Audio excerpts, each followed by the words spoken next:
So what about these information systems? Are they still valid in 2015? Just like in the first video about information systems, let's have a look at the organizational structure. So each organizational structure historically has 4 different layers.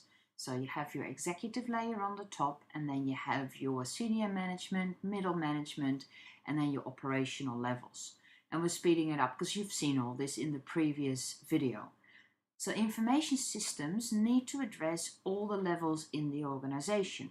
And looking at it from an operations point of view, the workers, in inverted commas, they would be dealing with transactions, daily transactions, and data in general.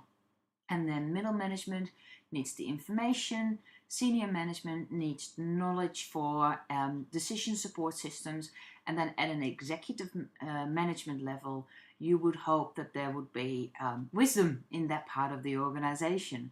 So executives looking at the why, the strategy, forward looking for the business. Senior middle management is the technical layer in the organization. So how do we need to make decisions? How do we need to perform the activities to achieve the strategy? And then at an operational level, it's all about the what. So looking at information management in general, so information management, not so much the systems, but information in itself. You have this flow, this information flow that goes from data to information to knowledge to wisdom, based on the context in which the data is used and utilized, and the understanding of the overall, both the context of the company as well as an understanding of the data in itself.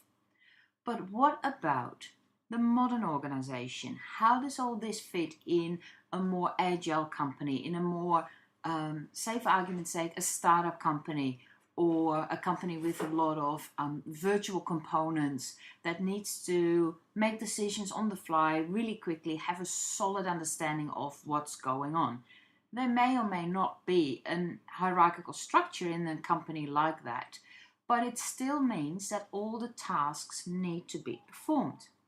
So in order to perform a task, you need to cover all the areas, all the layers in the organization, and it almost goes organically, where you do activities on a day-to-day basis, which involve data and transactions. It involves information, knowledge, and wisdom. So the new information systems need to be a lot more flexible. A new information system needs to draw in information from all the layers of the organization and not individually in isolation.